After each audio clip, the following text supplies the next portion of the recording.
Welcome back, guys. In today's video, we'll be talking about the newly announced Indiana Jones game. Let's get into it.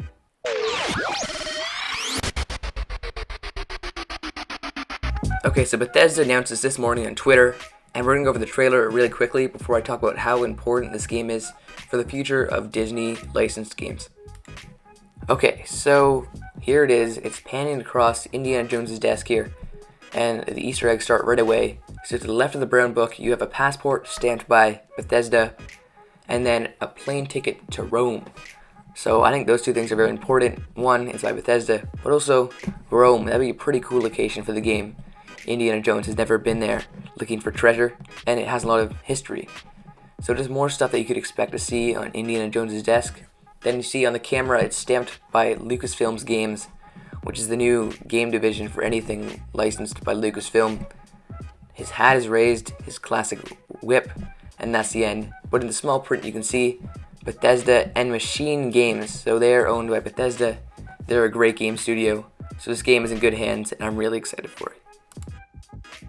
Okay, so this is the first game licensed by Lucasfilm Games. It's a new division that Lucasfilm started a few days ago, actually. They released a sizzle reel on YouTube of some of the games from Lucasfilm's properties, and they will be responsible of dishing out the IPs to whatever studios.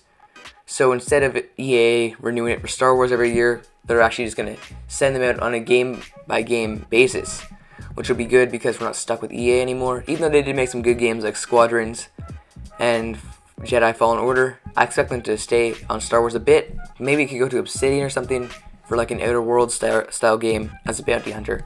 I think that'd be really cool. And this shows that they are spreading out a bit right away. Bethesda, a few days after Lucasfilms Games is announced, they're already in action. I think this is great news for anyone who's fans of Lucasfilms IPs, because it means there's going to be some good times ahead. I hope they branch away from EA a bit, especially with Star Wars, because that's my favorite. I'll admit, I'm not a huge Indiana Jones fan. I like the movies, but that's about it. I don't know too much about the extended lore or anything, unlike Star Wars, which I'm a big fan of. But I think Indiana Jones is perfect for a game. I love adventure games, and this is meant for it. I think there could be some really cool, memorable scenes, kind of like Tomb Raider, except it's Indiana Jones. So this game looks good, I'm excited for it. But really, this is big news for Lucasfilms Games, the new division. And they gave it to Bethesda, which I like, because that'll really change things up from normal kind of licensed games, you know. They used to have a bad reputation because they were kind of just cash grabs. They've gotten better now, but I think with this, we'll get even better Lucasfilm games as they can put them out to smaller studios, or just better studios, to be honest, than EA. They're not trapped in that contract anymore. So I think this is really good and great for the future of Lucasfilm's games. Okay, so who are Machine Games? They work for Bethesda, and they have made the famous Wolfenstein series where you shoot Nazis. So it's a pretty good game series. I haven't personally played any games in it, but apparently it's pretty fun, and it's a good action shooter. So I'm expecting Indiana Jones to be around the same. I know a lot of the movies is exploration and stuff, but also a lot of it is just gunfights and cool chase scenes and battle scenes. So I think this is a perfect studio for that. And their games look good. They play good. I know Wolfenstein, the most recent one, wasn't as well reviewed, but it's still a decent game, and these guys can really make a good AAA game. So Indiana Jones deserves that because they haven't had a big game in a while.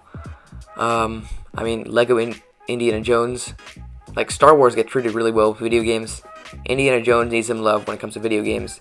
You got Hogwarts Legacy as well, so a lot of childhood movies are being turned to games, which I love. So I think this is going to be a good few years coming up for movie IPs being turned into games. So I wouldn't expect this game for 2 or 3 years at least, but that is good news because that means it has a chance to be built from the ground up in Unreal Engine 5, the new version of Unreal Engine, upgrade from Unreal Engine 4, and has some really cool technology like realistically breaking buildings and some cool lighting effects. Some games coming out now have been built in Unreal Engine 4, but then put into Unreal Engine 5 to add some of those effects. But from the ground up, it'll look so much better. I'm really excited to see what Machine Games does with it. And this will be one of the first major games built from the ground up with Unreal Engine 5. If it's still early development, they can do that. I think that could be really great for the game. So the other talk I've seen online is if it will be an Xbox exclusive or not. And honestly, I would not worry too much about that if you're an Xbox fan, because either way it's coming to your platform because Xbox owns Bethesda. I don't know if it'll be exclusive or not, really. I don't know if it's up to Bethesda or Lucasfilms, to be honest. I don't know too much about that. But I would assume if it was Lucasfilms, they would probably make it cross-platform, which I don't really mind. I mean, as long as I get to play the game. I mostly play on Xbox. I actually don't have a PlayStation. So as long as I get to play the game, I don't mind too much about exclusivity. But if Bethesda is in charge of choosing that, then I don't know, it might be an Xbox exclusive just because Microsoft will have acquired Bethesda by then. Like I said, this game is probably in early development, so a lot of it is unknown. So I'd assume if it's up to Bethesda, Microsoft exclusive. If it's up to Lucasfilms, it will be on everything. So that's just my take on the exclusivity of this game. Okay, if you guys enjoyed the video, please consider subscribing, leaving a like. I know it's been a while since I posted, but I've had a lot of school stuff to do. And of course, that comes first over this YouTube channel because, I mean, it's just a hobby more than anything. But if you did enjoy the video, subscribe, leave a like. And there will be much more videos coming soon as I end this hard Quadmaster and go into an easier one. So you can look forward to that. Subscribe so you don't miss them. And I hope you guys have a good rest of your day.